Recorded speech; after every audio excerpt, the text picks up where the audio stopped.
Hi అండి, నేను మీ ప్రవీణ్ మాట్లాడుతున్నాను. ఆ, మీరు చూస్తున్న ప్రాజెక్ట్ వచ్చేసి మనకి విజయవాడ హైవే ఫేసింగ్లో ఉన్న ప్రాజెక్ట్. రెండు రాజధానులను కలుపుతూ, రెండు స్టేట్లను కలుపుతూ ఉన్న హైవే ఫేసింగ్ ఉన్న ప్రాజెక్ట్ ముందున్నాము. ఇది వచ్చేసి 6 లైన్ రోడ్డు. దాదాపుగా ఈ లొకేషన్ ఎక్కడ ఉందంటే మనకు త్రిబుల్ ఇంటర్ జంక్షన్ దగ్గర ఉన్న ప్రాజెక్టు. కమర్షియల్ యాక్టివిటీస్ చాలా జరగబోతున్నాయి. త్రిబుల్ ఒకవేళ స్టార్ట్ అయితే ఇక్కడ కమర్షియల్ యాక్టివిటీస్కి చాలా స్కోప్ ఉంది.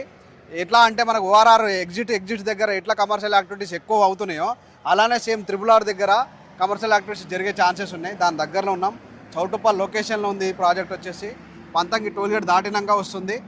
త్వరపడండి. ఇది వచ్చేసి 700 acres, ద లార్జెస్ట్ టౌన్షిప్ అన్నమాట. తెలంగాణలోనే 700 ఎకరాలలో పెద్ద టౌన్షిప్లో మీరు మీ ప్లాట్ కొనబోతున్నారు. త్వరపడండి. ఏదో ప్లాట్ వెంచరు అని కాదు, పెద్ద గేటెడ్ కమ్యూనిటీ ప్రాజెక్టు, పెద్ద టౌన్షిప్లో తీసుకోబోతున్నారు. 40+ ఎమ్యూనిటీస్ ఉండబోతున్నాయి. దాదాపుగా క్లబ్ హౌస్ 3 acres ఉంటుంది. 40+ ఎమ్యూనిటీస్ ఉంటున్నాయి. మినీ క్రికెట్ స్టేడియం ఉంది దీంట్లో.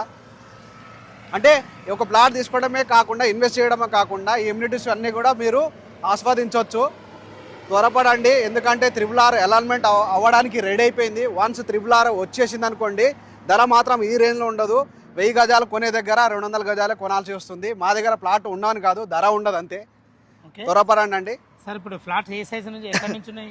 183 స్క్వేర్ యార్డ్ నుంచి స్టార్టింగ్ ఉన్నాయండి. 183 నుంచి 1000 వరకు. 1000 వరకు ఉన్నాయి. Okay okay. మనకి 100 feet రోడ్ ఉంది. బ్యాంక్ ఫెసిలిటీ కూడా ఉంది కదా సార్? బ్యాంక్ అవైలబుల్ ఉంది, డిటిసిపి అప్రూవ్డ్ ఉంది, రేరా అప్రూవ్డ్ ఉంది. ఇంకోటి ఏంటంటే హైవే నుంచి ఒక 100 feet రోడ్ వేసాము. ఆ 100 feet రోడ్ ఫేసింగ్ అయితే 1000 స్క్వేర్ యార్డ్స్ ఉంటుంది. మినిమం అయితే 183 స్క్వేర్ యార్డ్స్. ఒక మిడిల్ క్లాస్ సెగ్మెంట్ నుంచి హై క్లాస్ వరకు ఉందండి. కమర్షియల్ యాక్టివిటీస్ చాలా స్కోప్ ఉందండి.